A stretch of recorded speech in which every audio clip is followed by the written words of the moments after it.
Hello, I'm ArchieLuxury and welcome to the program Fuckers. Hello, fuckers. And today I'm doing a paid request. This is for Josh. Okay, Archie, my background.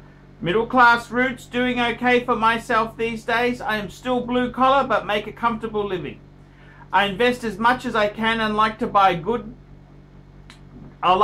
quality goods as a store of value. I do not have much money left over after investments and hobbies because it costs money to do the right thing, doesn't it? My cars. I'm a Chevy 350 guy. I own a Corvette, a 69 Camaro and a 53 Chevy 210. I have built, restored them myself, including all the mechanical work. As a car guy, I obviously can appreciate the mechanics of watches.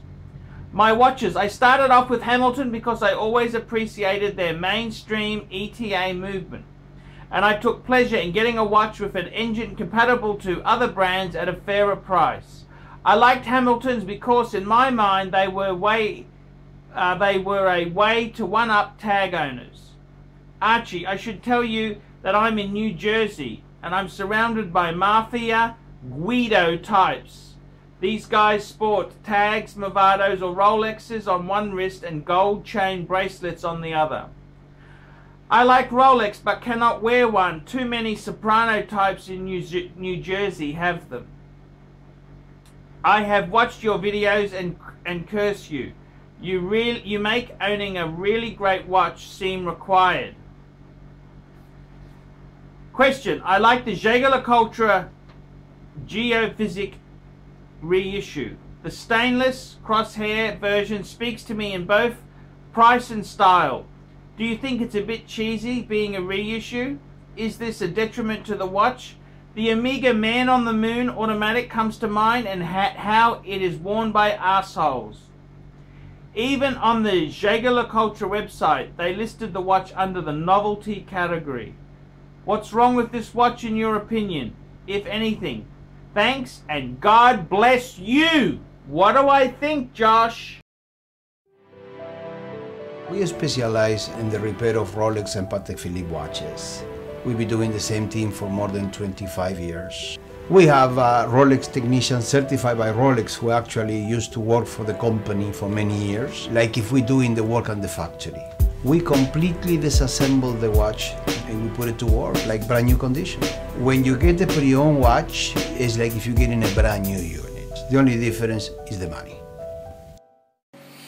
And what do I think of this new Jaeger-LeCoultre? Well, when I say new, it's a reissue. The Geophysic. What do I think?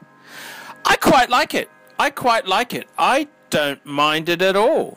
And I gotta say, fuckers, this is quite an interesting watch there.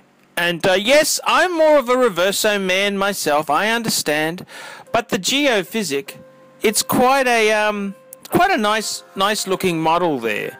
And I can't really see anything wrong with the Geophysic itself there.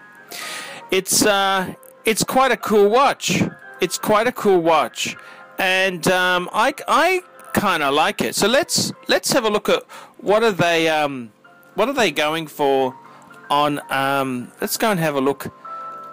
Let's go and have a look on Chrono 24. That's the Bible when it comes to these sort of fuckers. It's the Bible. So I gotta say to you, Josh, I don't understand what you mean by it's in the novelty section. There's nothing novelty about Jaeger-LeCoultre pricing, that's for sure. The only thing that worries me is, you know, this being a reissue there, I don't know if there's much choice on the second-hand market. And we can't pay retail. I mean, fuck me dead. Retail isn't the way we do things. So let's have a look. 14 for a gold one. A steel one, 8. I gotta tell you the truth, Josh. For that sort of money, I wouldn't be buying one of these. I think they're a little bit over the top at the moment. Now, it basically, let's have a look at the steel one.